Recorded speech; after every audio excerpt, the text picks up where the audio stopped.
and kind of wasted a lot of cooldowns on Hylissang's Thresh when it could have maybe been held to fight Exile's Katarina. Yeah, it could have been. Unfortunately, it didn't, and that means H2K are one game in the hole. Yeah. Jankos, big smiles as Ivern is taken off the table. Camille, LeBlanc, Rengar still available in the pool. It has to be the Rengar last year for Unicorns because they left it open with the intention to pick the Ivern, but I wonder if they might leave both open because could maybe be an early Kha'Zix pickup for H2K if they maybe ban out Zyra, for example, as the last ban. Shen is going to be the option instead. So a lot of those sort of first pick worthy champions are up. With so many available, how do H2K decide what they want? It all depends on the last ban here from Unicorns, but what I like the most about these bans on blue side is that they're catering them not around the best champions, but the best champions in the last game. They're taking away 2 picks that the Unicorns just ran, forcing them to at least change their composition. Do H2K change their first pick? It was Kha'Zix in game 1. It is I think available. you go for Kha'Zix here again, especially if you look at the tendencies from the Unicorns in how they choose to draft, especially around that support position. When the Zyra pick might not be the higher priority, or when he can't really play the counters as well, I think you just go for Kha'Zix again. Yeah, it is going to get locked in. Unicorns have now got the pick of the litter. It was Ivern last time. Obviously, that's banned this time around. Well, Poppy was banned last game, and they do like picking early to give Vizicsacsi a comfortable champion. So, meta-wise, I would always expect Varus Zyra here. I think it's just such a good rotation. But unfortunately, meta-wise picks and bans, Unicorns are not a team that 100% subscribe. It's like, how am I supposed to read this one, you know? Krepo, what are they going to pick next? I don't know, man. Maybe Teemo? It's very interesting because UOL, they make their picks and bans work, right? And I get scared. I see them hover Diana, and I'm like, clear, that's a hover. Or is it? If it was any other team, it would be. Unfortunately, UOL. So it's going to be Zach. It has been played in the jungle by Xerxe in the past. It was a very good performance. They're once again going to lock in that ADC. So no, that I like. One of the top 3 AD carries picked in first rotation gives you flexibility in the draft because it allows you to squeeze, pinch, or whatever you want to call it. The AD carries in the second ban phase. H2K, I think they're going to follow a similar pattern here. They should just pick up their bot lane. There's plenty of tanks available. There's Poppy, Nautilus, and Maokai if you want to play the tank Fiesta, and then Rumble as a comfort pick for Odoamne. So I don't think Unicorns can only pick one ban out too. So that means H2K probably just go Varus Zyra here. Varus Zyra, and Chei's Zyra in the last game didn't have the most impressive performance into Hilly's Thresh during the laning phase. Yeah. And we need to see if he's going to have a better opportunity. And also, what Hilly decides to play. He's got a lot more champions available to him. It was all off the back of just one unfortunate mistake though, where he played too far forward on level 2 because that cost him his summoners.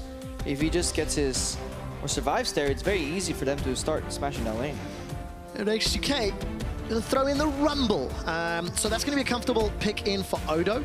Not going to be that Zyra. Yeah, it seems to be a pattern here where they just keep picking that top lane, third pick blue side for H2K.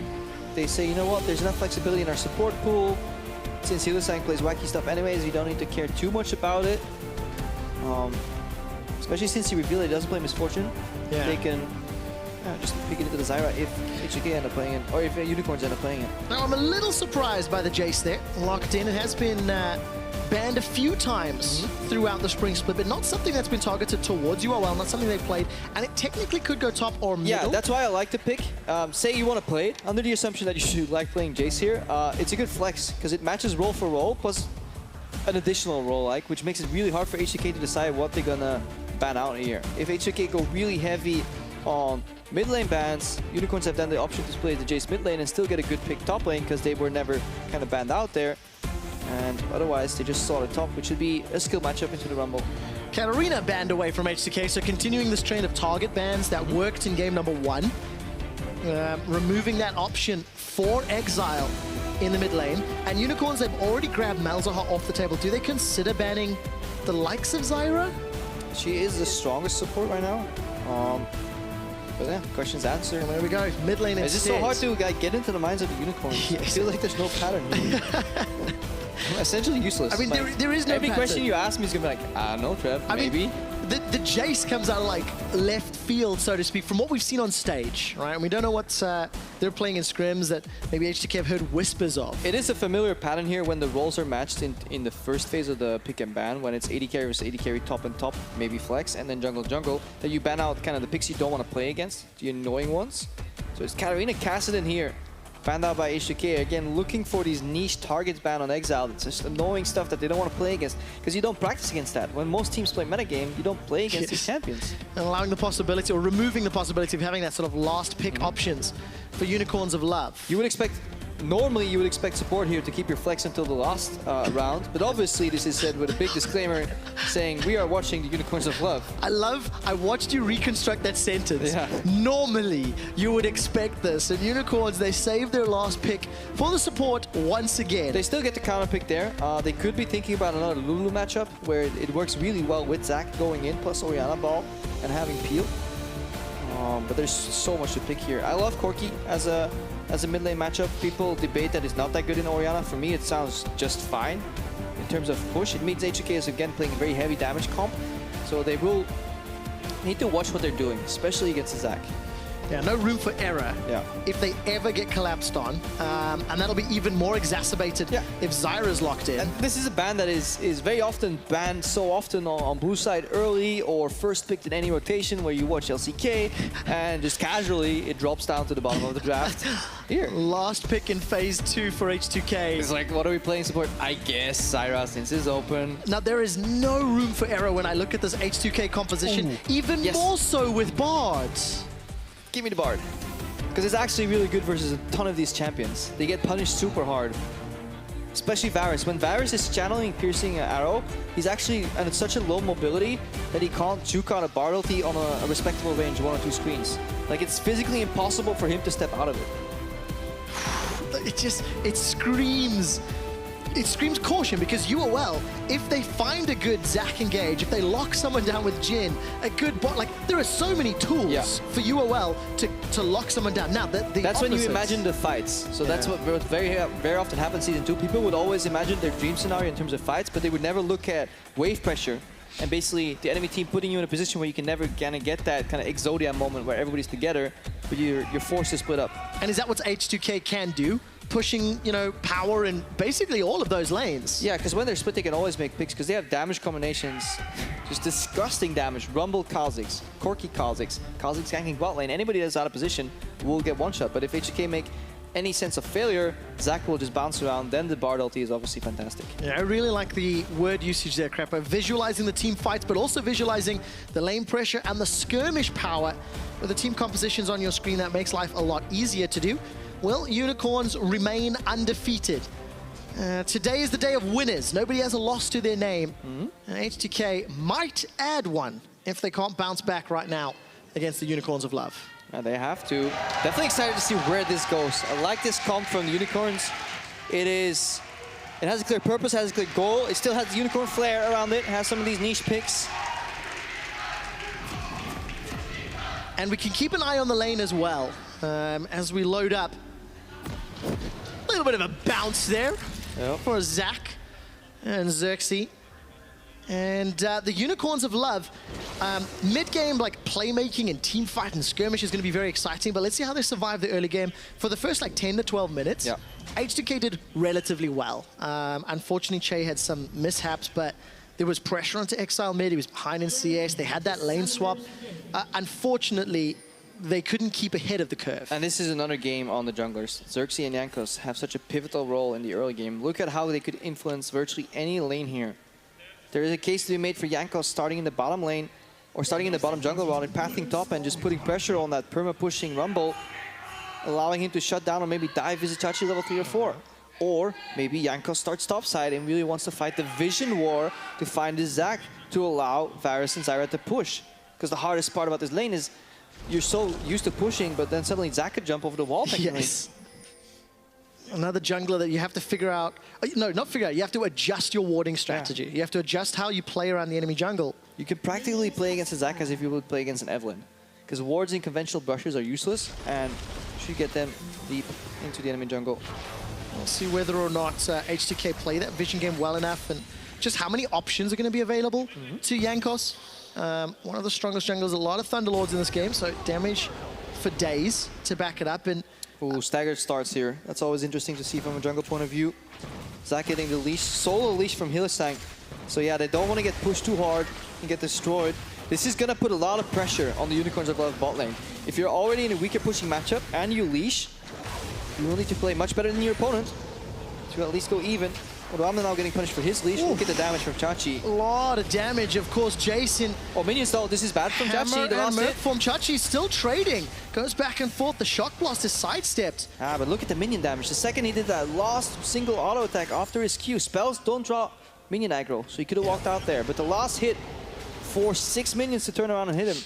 So that in a microcosm wasn't worth the trade. Chachi's got that corrupting potions, a touch of sustain on his side. But yeah, like you mentioned, when you add in that minion damage, it's so pivotal. Once again, Hyli and Samux are pushed away from the CS line within the first 3 minutes. And Jankos going for 3 camp into Scuttle. He has blue buff, he doesn't need red ASAP. He knows where Zach started. But immediate reaction from Exileh, and it was called out. Because you saw Jankos move up for potential invade, but the second Exileh disappeared, Febiven said, okay, watch out, he's warding. So Jankos is going for creative pathing here, look at it. They're talking to each other. Jankos is aware that ward was in river. He's now waiting for the Zach to go for red buff. Xerxe going for a super greedy clear. Smite is up though. Jankos waits. Red buff is He technically got cheesed, Jankos here. I'll explain it later. Let's see what happens first. Okay, Brambleback is going to get Xerxe to go low. And Jankos knows he's in a bad spot because he actually knows the enemy jungle has flash. Is this just for a red steal now? Yeah, moving in for the challenge. 400. No, Xerxe got it. Xerxe wins the smite fight. Beautiful pull by Xerxe. So this is what you got to do. Consistently put this red buff in that spot. You know, maybe 1 in 10 games, maybe 1 in 100 it matters. And the cheese in itself is that Zach actually did 4 camps before doing red. Usually you see a 3 camp clear. Hang on, Chachi. A lot of damage. Odo's overheating before the flame spitter is knocked away. Ooh, and this so low. This may actually affect Jankos emotionally because he probably expected Zach to do 3 camps into red, not 4 into red. That's why he was there so early. So essentially, first he wastes time, he sees Zach arrive late, then he knows by kind of guessing that Zach's smite is actually up. So this beautiful invade turns into a 50-50. Then the red buff gets dragged around the corner and he has to go for where he shows his hand first. And he ends up missing. Is overheating. Flash is available to the skies, used by Chachi. Xerxe not going to get the stretching strike down, but Flash is traded. Actually, both top laners used that. Yeah, both flashed aggressively right there. We need to see how Jankos bounces back from this one. So he's a camp down, immediately continuing his jungle.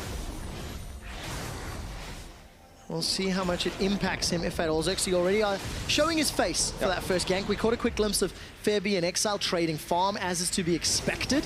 Febi's got an advantage. And I want to take another look at Nuclear and Chei. They've pushed very heavily in Krepo. Nuclear plus 10 CS for now, but there's a big wave for Samux and Hyli to farm under the tower. And they're not at the breaking point of the matchup yet. They just need to keep this up. If they can keep Zach in topside jungle, they're happy. When the Bard runs out of potions, and mostly out of mana, that's when this exact thing is going to keep happening. And right now it's fine, because they have pots and they have the relics, so they can put it on a clinic and literally heal this guy up. But eventually the sustain breaks. And that's when the CS will get bigger and bigger in the advantage of H2K. Yeah, but the risk of being that far up surely opens them up to a gank from behind for Xerxe. And that's kind of the problem right there. All right, let's see how on the ball Nuclear and Chei can be to avoid that. And also how aggressive they decide to play, because it kind of feels like H2K's lanes want to be pushing or really want to be in UOL's face, which means technically Xerxe may have safer options. Well, so they pushed the wave, but they're not guiding it in. Hylissang is actually catching that wave into a freeze in the bot lane. You can tell from your minimap. So there's a bit of a greedy laning mistake from Nuclear and Chei. Yes, it's 46 versus 34, but he caught that wave. That wave was supposed to go into the turret here because Samux had the base so early because he was under pressure. And again, it's these little things. Now Samux gets to deny 4 to 5 CS on that freeze while picking up additional 4 to 5 CS that would have been lost, and have the position of the wave in his favor, not pushed out. That's a big swing and just a single, kind of mistake. Good decision-making from Hyli to catch that. Because now the wave's parked right here, right? And Samux, when they arrive, he can walk back under his turn. He's like, okay, guys, I'm safe. Otherwise, if the natural laning behavior would have happened, Samux would have to extend and probably get died to flashes. And now Hylissang, because he knows his AD carry is firing under turret relatively safely, he's going for a creative roam to the top lane. Yeah, very creative indeed. And Hylissang... Jankos knows. We were actually looking at Hylissang's time spent around his ADC during week 1. And there's no conclusive lockdown answer, but it's interesting to see Hylissang's back timing and his roaming around the map, trying to respond where pressure could be. He goes for creative plays that have a high cost of failure, for sure. But again, it's all due to the positioning of the wave. Look where Samux is right now on the map. He would have been all the way in his lane again. So now he's farming suboptimally, but CS gap is only 8, where there used to be slightly larger and could have been even more. A lot of damage onto Exileh. Febiven's winning out with that Jhin. He has to go back soon though. Samux has to be suffering in the bot lane, or should be punished harder. All right, 5 CS difference for now. No minions to farm up. I mean, Samux seems to be doing perfectly fine. This guy, CS is better when he's 1v2. That's the secret. Whips off the chains. There we go. Releases the training weights, as it were. Sidesteps that grasping roots, and Hilly's going to try to clear them out. Good it's hold. a small CS gain for Samux, and Xerxe now can set something up. Control ward comes down, Nuclear with a very early flash, sidesteps, but there's a curtain call available. The solo XP for Samux has proved to be useful. They get themselves the flash and heal from Nuclear. Yeah. Hylissang, this time with the classic zoning Q. That was a little rash. Could we play slower, but it was a really good concept at least. Now Jankos obviously can cross map. Zach just revealed bot lane. No flash to stop lane. This should be a kill for Jankos. It should be flash forward for Jankos. Continues to chase. Isolated Chachi. Ooh, he's not level 6 yet. No. Ah, that is obviously the difference. If he was level 6, much easier for him. Deal way more damage right there. And that's again goes back to that red buff invade where he got put behind in momentum. And unfortunately, doesn't have the level, doesn't have the camp, potentially doesn't have the kill, and now doesn't have his flash either. Not the biggest deal when you're playing on a Kha'Zix, but let's look at the pathing from Xerxe. And hasn't stepped on a ward yet. It's the cross map, right? Yeah. Enemy jungle reveals top side. We're going bot side again. Summers have been burned, and look at how different Nuclear has to play right now because he is out of his flash. What's Hilly's experience? Okay, so he's not close enough to 6 yet. There's no way he's close to 6 unless he picked up Lily every time on the map. No, doesn't really matter, because here we go. All right, Elastic Slingshot comes in. Root onto Xerxe. He's bouncing all up in Nuclear's face. Teleport coming down from Odo. There's no equalizer, but it won't even be needed. Xerxe just gets eaten alive. Watch Febi though. He used the package to go in. He has Valkyrie available. He's behind many lines. He still has Valkyrie. Needs to get out of the wall. Yeah, he's just going to Valk out. All right, so good roam from H2K. A lot of damage on the top tower. We need to see what work Chachi has done, because that is the cost of the play, 50% of the H tower. But it's so worth it for H2K because they're honestly punishing the lack of communication and synergy on the side of Unicorns. This is the second time Xerxe comes bottom with the Zac, and because he's such a chaotic champion, the skill shots do not connect. First it was the Bard Q and the Jhin W that didn't connect. Now Jankos is looking for the punish here. Samux. Chain of corruption locks him down. Samux is gone. Prediction, he's dead. Oh, that was great. Samux not anticipating that chain. And he just gets shut down. Yeah, this is H2K taking full control of the game right now. Very nicely done and somewhat anticipated, dare we say. If you look at their champions, their team composition, and the strength in lane. But if you look at how the game played out, there was so much window of opportunity for Unicorns. Especially since that the gank top failed from Jankos. There was a way to play that bot lane gank to be 100% kill. Basically, if you account for the Zac knockup from ulti, you can 100% land Jhin W. Of course, it's very hard to execute, but if you're talking in terms of perfection, it could have been so much more and Unicorns get punished. And that means the Unicorns are now 2,000 gold down. Right. 2 kills, a dragon. Push mid, roam top, Auto jukes here, but suddenly this Orianna's going to show up. Odo's going to try to clear the wave here with Equalizer. Minions are about to die in a second. It's Exileh that's got the turret aggro. That's going to turn to Chachi. Wow, Chachi goes down. It's so unexpected. He forgot about the minions, but it's an execute. Yeah, because obviously, if you're wondering what the reason for that is, when there are minions close to a turret, the Arena drops significantly. So it's very hard to kill that last few hits. That is the definition of an oopsie. Yeah. I mean, also an oopsie from Odoamne. I know I'm like criticizing every little thing here, but if you have flash the Orianna ulti. That would have made him survive. Luckily, he goes for a 1-for-1 on the back end. Yeah, ends up at least getting himself a kill. This time Cosmic Binding. This connects onto Jankos and Febi. There's Samux and Xerxe coming up from the side. Jankos, he gets chunked down but not killed. Xerxe was exhausted. Decent from Febiven. Now Febiven forced to flash. Chei's trying to turn it back around, but that was so close. Yeah, such a close exchange here. H2K coming away with slivers of health here. And the wave's in a good spot. They're looking to dive again here. There is Tempered Fate, so you can ulti either the turret or turret and a champion and set up for a beautiful dive here. Look at Hylissang. Tempered Fate, Tempered Fate. Who's the target? Chei's going to be the target. Not the greatest just yet. Very good timing on the follow-up. Now Chachi's caught under tower, piercing arrow, plus the tower shot. Super well. Nuclear combos. Played by Nuclear. Wow. Beautiful, because he uses his support as a bait. He's graduated from AD carry school. He's mastered it. Yeah, he's gone. We gotta let him go. So good start to this game for H2K. They're still up in kills and gold and pressure, and even responding to the UOL ganks. Yeah, definitely. More action-packed early game for sure with this draft. The team compositions kind of screams it. It's so hard to cast with Odoamne next to me, man. I'm thinking about what's next and suddenly hear like this like super thick accent. This tower is really low.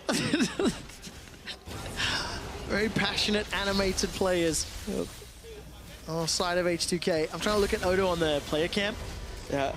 And not yelling just yet, but it won't be too long. All right, break down the mechanics here for me, Krepo.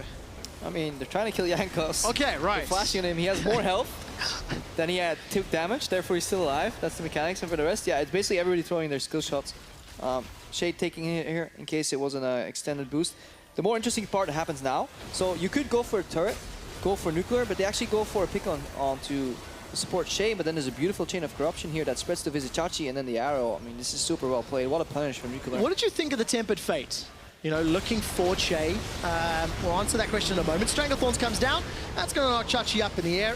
And despite that Hex Drinker, still not dead yet. A little bit sloppy on the back end. Flame Spitter takes him down, and Odo rightfully gets a kill. Yeah, really good roam here from Chei. Definitely impacting the map a lot more. Using the fact that they took that tower down early in that bot lane. He's now been freed up. Odoamne being snowballed, helped by his teammates. This is what H2K usually like to do. If they can get Odoamne ahead on Rumble, I mean, just go back to Summer Split. Yes. He has some stand-up performances on that champion as well. A really, really good, reliable player for H2K.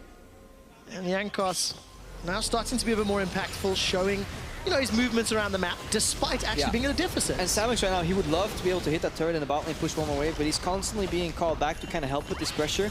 And then H2K, they push it in, they base, and then they're going back to a different lane.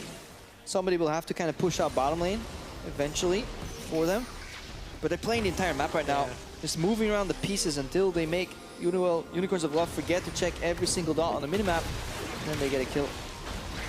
Now, for H2K, there is some inherent risk in that strategy as well, because if they are lax on their vision, if they hang around too long, the potential engage from the Zac or the Jhin ultimate completely turns around that pressure, and all of a sudden, they're no longer 2.5K in the lead. The goal for Unicorns right now is to make an unexpected pick based on vision denial, mostly with Zac or Tempered Fate, and then have really Samux come in as the mid-team fight damage.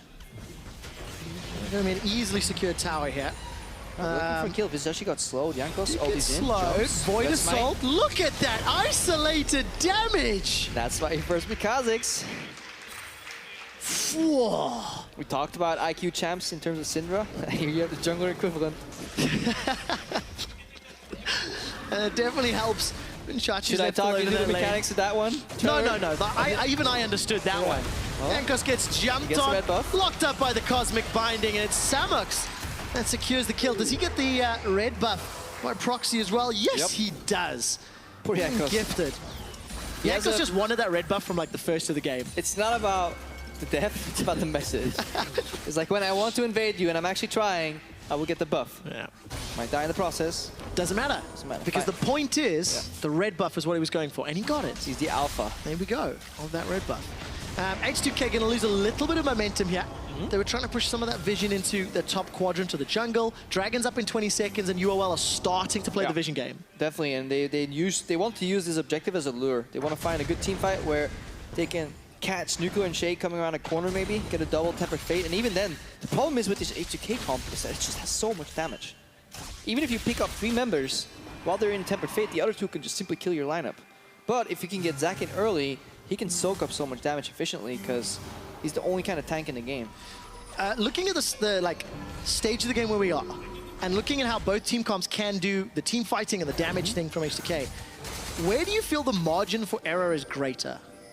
You know, who can make slight misplays? It feels like if UOL don't get a good engage with the Zac or an Orianna ball or a bot ultimate, will get snowballed on, obviously. Yeah. But if you talk about like positional punish, it's much easier to punish a squishy carry than it is to punish like a Zac, for example, or an Orianna. So it's debatable, right? So like if somebody of Unicorns of Love overextends slightly, it's much harder for H2K to pick them off.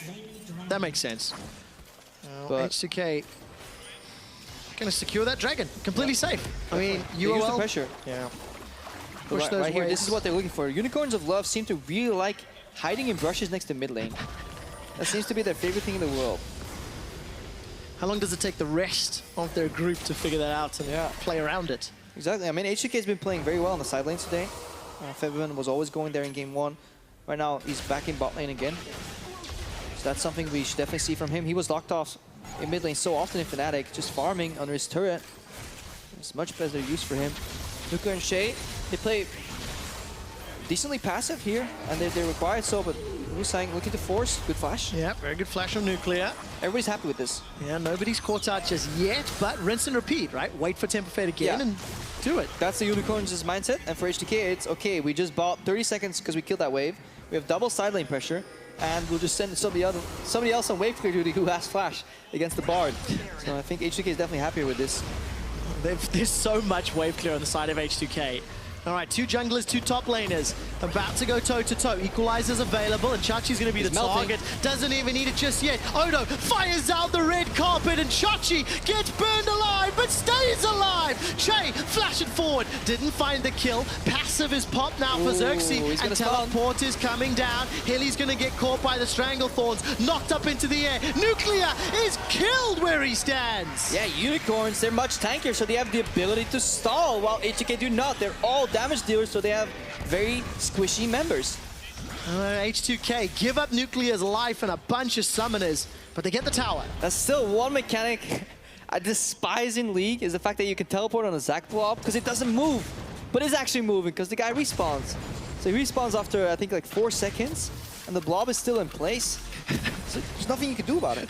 It's frustrating. I don't see enough Zacs in my game, so it's not a mechanic I'm frustrated by just yet, Krepo. So you think every time we got him. We got 3 blobs. Okay, we have 3 more seconds to kill this last blob. Based on the assumption that it only took us 1 second to kill 3 blobs, we should operate at 300% efficiency. Teleport comes in and you hate your life. Well, Chachi saves Xerxe's life. Yes. Xerxe's eternally grateful. Yeah, we'll catch a glimpse of this again. Blue Smite on Odoamne. Vizicsacsi gets chunked down. Equalizer, you could, like, if you're nitpicking, could be slightly better. But if Vizicsacsi survives, look at it, the hero. Oh, speed up from Bard. Chei barely out of range. And then look, 1 blob down, 2 blobs down, 3 blobs down. This guy's not moving. Or is he? Oh, there he is. He spawns. Yep. Hylissang caught off guard. And then Nuclear, he's kind of dragged into the fight, but suddenly he walks to Exile. And he can't flash the Shockwave because he had to flash the Tempered Fate. That's how it works, man. Cooldowns. Here we go. Snowballs. All right, Febi's going to Valk away from that command attack. And now all of a sudden, Chachi, this time, backs away early enough and safely enough. H2K, I mean, they're playing around this right-hand quadrant, but it's just because there's like no more tower top lane, isn't it? Look how dense Unicorns is playing. They're playing like a death ball. They're never playing on more than 2 lanes at once, always looking for a pick. It's either Xerxe charging up or Hylissang looking for Tempered Fate. H2K, they're playing into their hand right now. All right, Hylissang might be the target. Let's get smited down. Ooh, that's tricky. Because you can bait people that are accidentally right-clicking into that portal if they don't expect it to come out. Well, luckily for Hylissang, he escapes with his life. Oh, Jankos is dead. Jankos is dead. Don't quite know how that one happened. We'll catch a replay in a moment or two. Curtain call is pulled. Teleport not available. So Hylissang might portal over and then go for Tempered Fate. No. Nobody's slowed, though. Yeah, because Odoamne was winning the side lane pressure over Vizicsacsi. He put him on half HP, disappeared, and walked mid. Could be a brutal equalizer if he just decided to go for it. Looking at cooldowns, Exile Shockwave available. So either ball the Zac and jump in, I think is the plan. All right, let's follow the range. Can Exile keep it close? So much poke from this Corki Varus combination. Tower continues to get chunked down. Equalizers available as a backup plan. Burn onto Exile again, just as a deterrent, it feels like, more than anything else. If it was a kill, you'd expect it 90 degrees the other way. Yeah, definitely. That was actually his only ulti. We joke about it very often. Let's see how Jankos ends up dying here. Doesn't expect there to be vision. Xerxe. Oh, okay. Okay, yeah, that works. Ouchies, that hurts. And remember, at the beginning of this game, Jankos talked about being emotional. Jankos talked about being frustrated and letting it impact him, and you can see it there in the player cam. He's failed a single invade, died on the second, and now died in that brush that was pretty obviously warded here. Obviously, there's no major mistakes. He's allowed to make them. In terms of like pros and cons, you make a list like Jankos is still on the definitely on the pro side, but this single game has seen a few mistakes from him. Let's see if it affects him. And it's so tough because it's like we're kind of looking at that like, hey, Jankos got jumped on, but he got jumped on from 1500 range by a Zac. Like, it's so difficult to get away from that, much like the Tempered Fate. Although luckily Chei can find defense. Oh, goodbye. Odoamne is teleported in from behind. There's no equalizer. It was used for the mid lane turret. 5 versus 4. Shockwave pulls Odo backwards. Here comes Xerxe! Let's bounce! Rips H2K apart. 2 of them are down. Chei gets tagged, flashes away from the last shot of the curtain call. And now all of a sudden H2K, they're down 2 members. Good flash by Chei, but what a greedy flash from Odoamne. Again, he holds it, takes some damage, and a beautiful let's bounce from Xerxe there. And that's the turn potential of this lineup from the Unicorns. You can never chase them unless you have eyes on Zac, because there's no innate cancel built into this lineup. No Janna, no Thresh Blade, nothing can cancel this Zac jumping in. It allows Unicorns to win. They're still down though, 2,000 gold.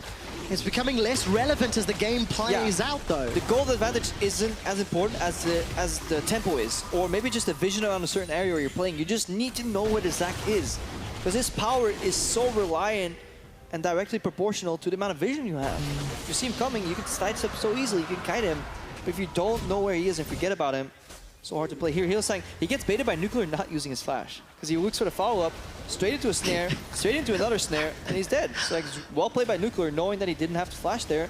Odoamne comes in, and at this point, H2K, they could rotate mid for tier 2, use a zone, double pink ward setup, and they just get sucked in. Late flash from Odoamne, and then the chase is there, because otherwise he's tanky enough to drop, maybe take another shot here from Samux and go into the fight. So those are things we have to call out. Absolutely do not want to be caught by a Zac engage in that area of the map. So H2K now losing a little bit of momentum because it's now so much harder to push. They've got to go deeper into UOL territory and be more at risk for those engages. They have a good setup here. Package on Corki means you can kind of push for free. Side lane, they spot Zac, they spot Bard, so they have information. They have double side lane control, which means they can actually funnel that mid push into a Baron play. There's 1 ward left in the pit. I don't know if they can see it. Oh. It's disabled, so they definitely know it. So Unicorns right now are looking at complete darkness. Even though there's that ward that's disabled, they don't see anything on the map. So it's super dangerous. We gotta track Xerxe and how he makes his attempt to walk in. There's no teleport for Odoamne, so if a Baron play was gonna start, we would need to get him moving up the map. And it just feels like... Yeah, look at the wards here. Double, triple actually control ward and a ward in enemy jungle. Unicorns, they need to group in mid lane because that's how you regain vision. But they're looking at a phase check in every single bush. Right there, that could be a phase check, they could be here. They only see Rumble in the bot lane. Look at it, panic Baron, because they don't know. And nobody's close. Yeah. It's okay, they're shopping, they're walking around. Look where they are. That's the power of vision right there. Unicorns feeling the tension. Now H2K have to extend that ward line deep because of the fact that Xerxe can jump into the pit significantly further away. Blue Trinket is available for Samux if he's near. But if they want more gold, and maybe you just get the setup preemptively on Dragon, they can also just move to the bot lane later on. Just look at how everybody's trending to the top side from Unicorns right now because of the fake Baron pressure. They could just make a rotation bot, get that tier 2 tower. That seems to be the play. Odo with no TP, he's got himself that Void Staff and Leandries, pushing the wave out, and the rest of H2K are going to meet him. And it's much easier to ward for Zac here because you only need 2 wards, one over this wall and then maybe one in the corridor. And then you siege with care, and they have a beautiful siege comp. They have double rocket poke. They just need to be aware of the counter engage from the Zac. That's everything they need to know. A lot of damage from H2K and zoning potential. The mid lane is actually now under pressure from UOL. They seem to have grouped 4-man to relieve pressure on the bottom. Because they have a slow push in the top lane. So now they actually have a somewhat neutral lane bot, but they have a slow push in the top lane. So they can actually afford to group 4 mid and have their 6th member push the top lane, push mid, wave's gone, then you move into Baron vision, you put a band-aid on the problem. Obviously no intention of starting this whatsoever. Xerxe doesn't take portals. No. Please. They're for plebs. Get much more distance on an elastic slingshot. It looks way more stylish as well. Xerxe getting beefier and tankier. No, real big purchase completed just yet. So now it's another minute for a real macro play can manifest unless somebody gets picked off. Just like that, Chain of Corruption comes out. Hail of Arrows. Hylissang survives for a few seconds longer, but took a lot of damage. Equalizer comes down. Odo burns him alive. It's Jankos that leaps in and out. Yeah, because you see in the top lane, the reason it was another minute for the play is because that top lane has to be pushed all the way out, then mid lane, then deep vision. Probably a minute and a half, but because Hylissang gets caught out, this may accelerate. Second time in about 5 or 6 minutes that Hylissang has just overstepped. Because he's playing a pick champion with no vision, which means you gotta take risks, because you gotta see where they are, then you gotta predict their movement and find a way to land your Bard ultimate, and it is basically 1.5 or 2 screens worth of range that you're looking for to get a comfortable distance for you to land that on champions with boots 2 movement speed. Which means you gotta be pretty close. Yes. And if you have no deep vision, you're guessing. That means you're close enough to Nuclear's Varus, and you just get chunked down. He's gone for that sort of penetration build that we're seeing more and more frequently, actually, especially this week. Really good against squishy members for the majority, or against a tank that can't itemize 100% against you. Because Xerxe mostly itemizing magic here versus the poke from Odoamne and Febiven. And basically Nuclear is saying, like, I'm going to be spending time hitting the other guys, and if I have to spend slightly more inefficient time hitting the Zac, I'm okay with that. Yeah. Works out. The right build. Works out for Nuclear, because every time we see him land a Q, Unicorns of Love just... That hurts. They have to back away so much. There's so little armor actually picked up on anyone that's not Xerxe. Yeah. A minute to Dragon. Yeah, vision denial again. Look at, just imagine, you gotta look at it from Hylissang's perspective. He doesn't see anything right now. Same for Xerxe. It's all guessing at this point. They only see members from the H2K lineup when they reveal themselves to clear a wave, which means in between they could all technically be bot and they could all technically be mid, which you mean you always have to respect the worst case scenario. It means you lose a lot of CS. You have to play so defensively. You get the CS, you get it later. Yeah. So while you're clearing that wave right now, they could be doing anything. Chop away at your vision. So how do Unicorns break this? Obviously, we know walk forward as a group, you walk bundle forward, up. You walk forward, or you hide in a little bush that's not warded, and then you just pull the trigger. I mean, 3 blue trinkets on the side of UOL. That already signals what's happening in the game. Here, this is a good spot from Xerxe to technically go on Chei here. Oh, Chei flashes very early. I like it. Good play by Xerxe. Good flash by Chei. Both sides react accordingly. Odoamne now gets engaged on, loses his ultimate. So this is a moment of aggression. Because when H2K get a bit too comfortable moving around, being given this freedom, that's when the Unicorns of Love kind of need to bite. 70-second window where Odo will not be able to use the equalizer. Infernal has started. UOL, they peel for Baron. Yeah, but I think they're going to use this for a bait. I don't think they should start it. I don't think they'll be in time. Well, they're going to start it, Krepo, and all of a sudden Unicorns, they're putting themselves in a risky position. There's no equalizer for at least another 45 seconds. If Xerxe channels his knockup, he might get knocked up by Baron. That's the problem here.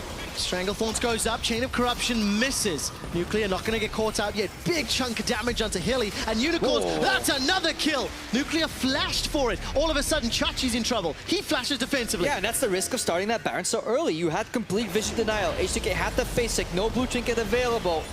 But instead, they start the Baron and they actually give up the higher ground because it's so hard for a Zac to also tank the Baron while looking for the counter engage because you can't channel your jump at all times. Is that a panic play? Just to try and rush the Baron as opposed to keeping cool and calm and waiting for H2K to come to you? I think it's a play that teams very often make where they say, you know what, start Baron and turn maybe or peel. But I think when you're in a deficit and you have a comp that is so conditional like the Unicorns of Lineup composition right now, I think you just got to go for the bait. All right, we do have a brief pause. Tension in the game continues to build, but I think it's building more for Unicorns than H2K. H2K is so comfortable right now. They're looking at a 6,000 gold each, Trev. 5 towers to 1, 3 dragons to 1. Of which 2 are Infernal.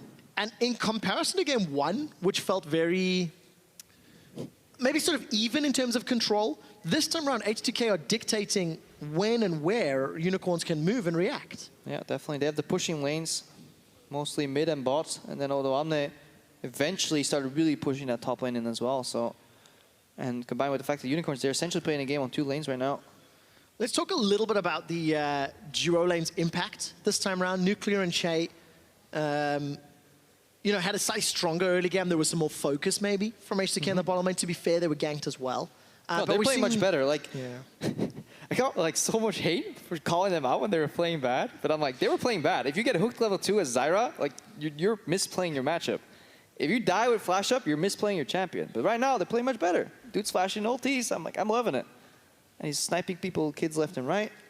And for Hylissang, the 3 deaths that he has accrued has been in the last 10 minutes, and they've been from that, you know, catch in the mid lane at a tower, catch in the river, and now under the Baron. Are those forgivable mistakes within the context of the game? You know, not having vision, not playing. I mean, we're nitpicking again. Like, let's remember that we also there's tons of things these guys are doing right. Yeah. But since you're casting with me, because I love nitpicking. To be fair, I'm also asking you, what are they doing wrong?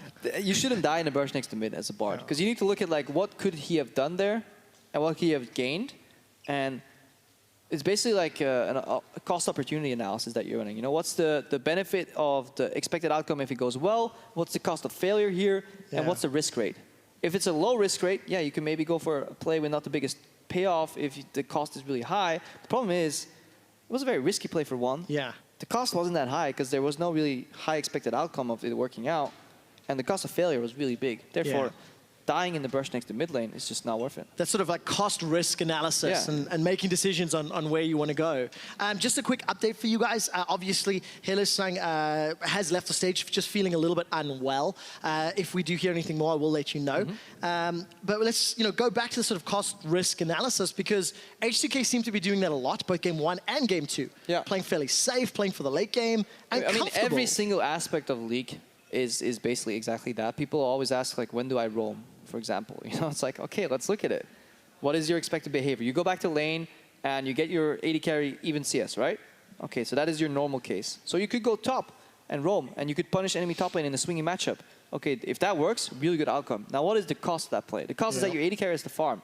But if you do a roam like Hylissang did this game, and you leave your AD carry with a frozen wave or kind of a parked wave in front of his turret, he can't really get dove 2v1, and you know where the enemy jungler is. That means the cost isn't really that high when your AD carry plays properly. Maybe he drops 2 CS out of 6. Yeah. So you have a low cost play with a high benefit roam if you do it, and then you look at the risk of failure. How likely is it to get 1v2 in the top lane? Pretty low? Well, then go for it. And that's what Hylissang did right there. And that's something I want to keep my eye on Hylissang, because we sort of noticed that trend last week a little bit.